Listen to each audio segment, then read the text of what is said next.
Hello guys, good morning. Dito na naman tayo sa ating panibagong vlog.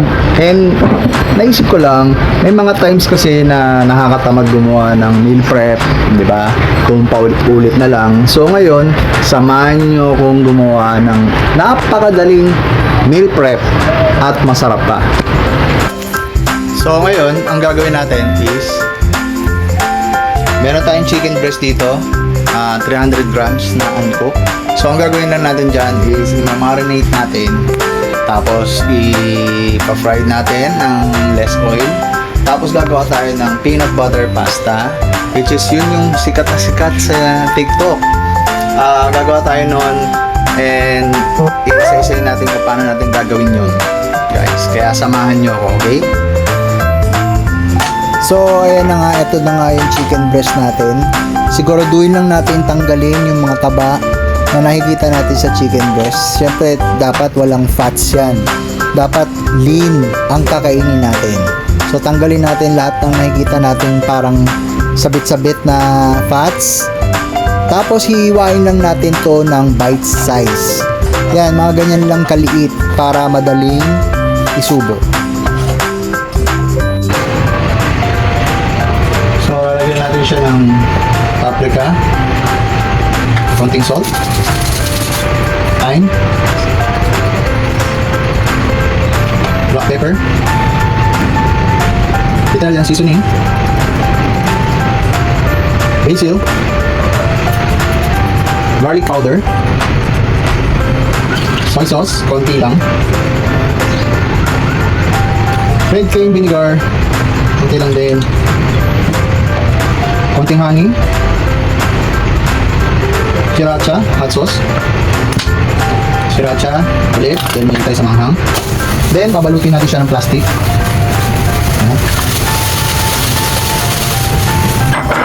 Ayan. Cover.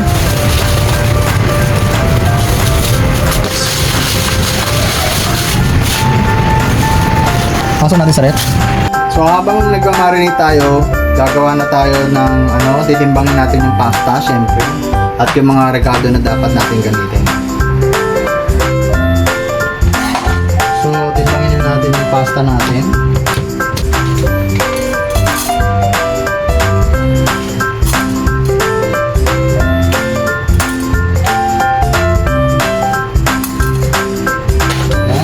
So yun guys, may tuturo pala akong hack sa inyo kung paano natin lulutuin yung pasta natin ng al dente na hindi tayo nanghihirap.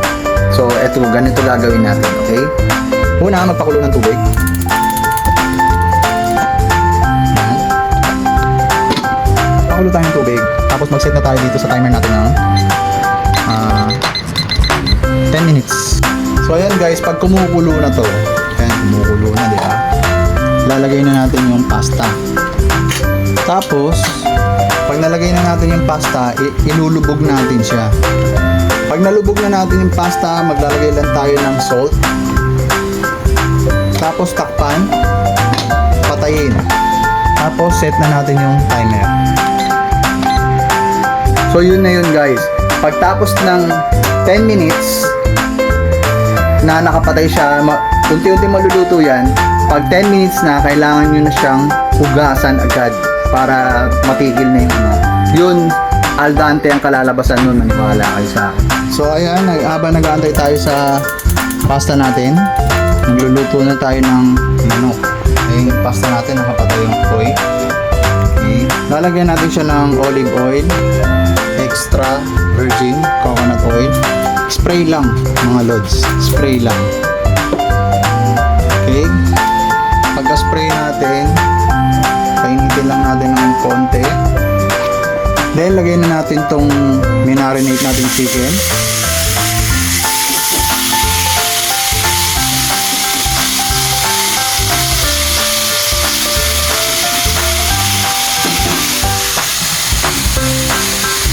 Lagyan natin ng cornstarch.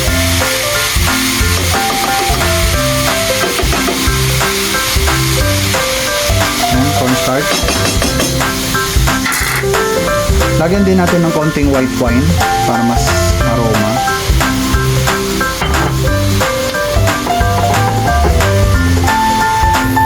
So So ayan. Tapos natin siya. Tapos natin tayo mga guys.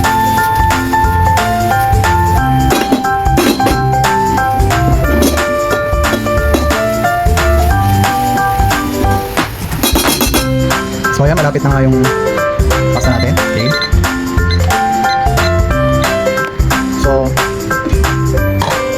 So guys, bago nyo siya i-drain, kailangan kumuha kayo ng pasta sauce. Mamaya ko i-explain ba't kailangan natin yan. So drain na natin dito. Ayan, batain natin.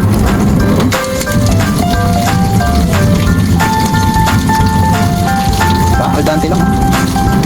Set aside muna natin yun. So ngayon gagawin na natin yung sauce natin. Ang una natin is butter.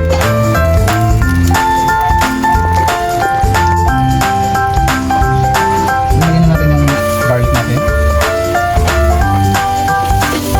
Yan. Basta natin yung aroma.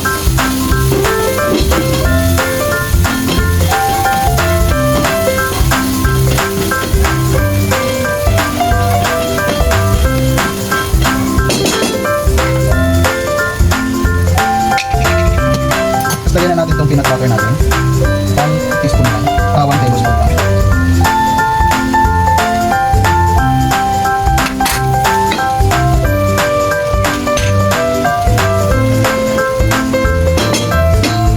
Tapos lalagyan natin ng pasta sauce yung kanina na sinasabi ko sa inyo. Konti lang.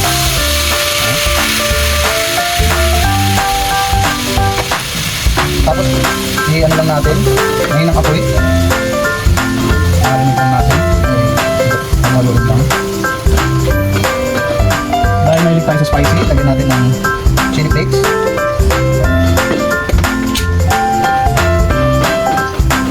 Tapos lagyan natin ng non-fat milk. 100 grams lang o 100 ml. Kasi dating tayo ngayon. So mix lang natin ito hanggang maging ano.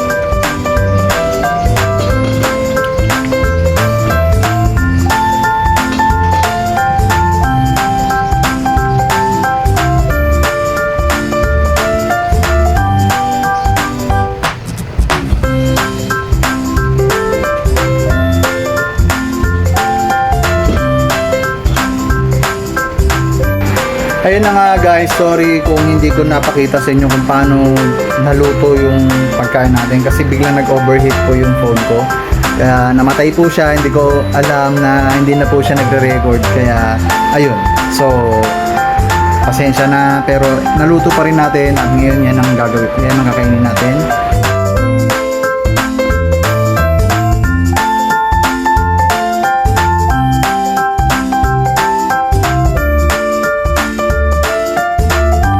So see you next vlog ulit guys at sana supportahan niyo pa rin ang aking munting pag-vlog kahit na hindi naman ako vlogger. Peace out!